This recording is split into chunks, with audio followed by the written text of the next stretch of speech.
gagana siya. Ang dami niyang hands. 1, 2, 3, 4, 5, 6, 7. Bago, no? Oh, yung tatlong bilog, tigisa.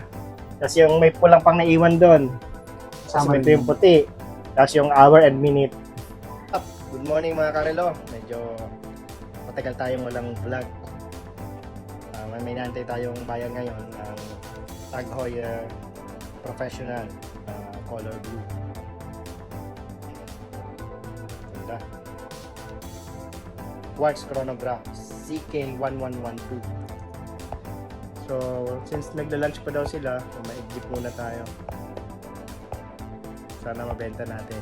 Alright, let's go! So, yung paper niya na pina-authenticate ko, dito. May code naman yan, naka-register yan. Sige po.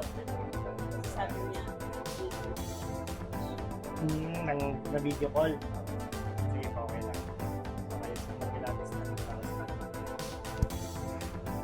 Layo ng santag ko, no? Ano po ba yung tag nyo? Ano yun, sir? Yung Parera. Mas mahal yan. Ganda na yan, sir. Medyo vintage na rin. So, Yung talaga sa vintage, sir. Magana naman ang chronograph niya. Pag pinindot natin to. Ayan, gagana siya. Ang dami niyang hands. 1, 2, 3, 4, 5, 6, 7. Bago, no? Oh, yung tatlong bilog, tigisa. Tapos yung may pulang pang naiwan doon. Tapos Sama ito rin. yung puti. Tapos yung hour and minute. So, stop. Tapos, reset.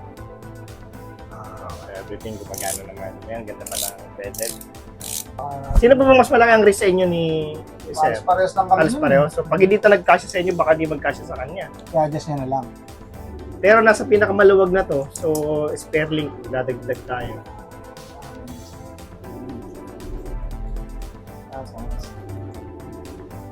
Tama naman kasi. Nakakasya na to siguro kayo. Kasya to sa kanya. Okay. Buti naman. Ganda. Nakasya kay Ganda, oh. Paano may favorite to, tag? Kumbaga, may isang tag lang kayo ngayon. Ayun ako ng santag, sir. Yung Parera na bago. Nice. Minig din ako sa relo. Actually, pagka bibili nga ako ng relo, si Master ang tinatanong. Okay. Kasi yung lang nag-suggest na yung bilhin. Addict siya sa relo. Ako nga po, ang dami kong relo pero hindi ako mahilig sa relo. Ah, ganun? Yes po. oo, eto, dami titingnan mo yung relo. Ito po. Oo, ayan. Sir, gumagana naman. Check natin yung chrono. Pindutin natin. Tapos, Okay. stop, tapos reset.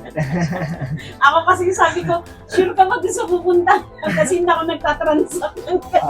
Okay, sige na. Kapag isuyuan po kayo pala ni Sir. Okay, sige. Okay na. Okay na. Okay. Oo. So, yung mamadali si Lasher at sila ma'am. Kapag ilan. Bilangin natin.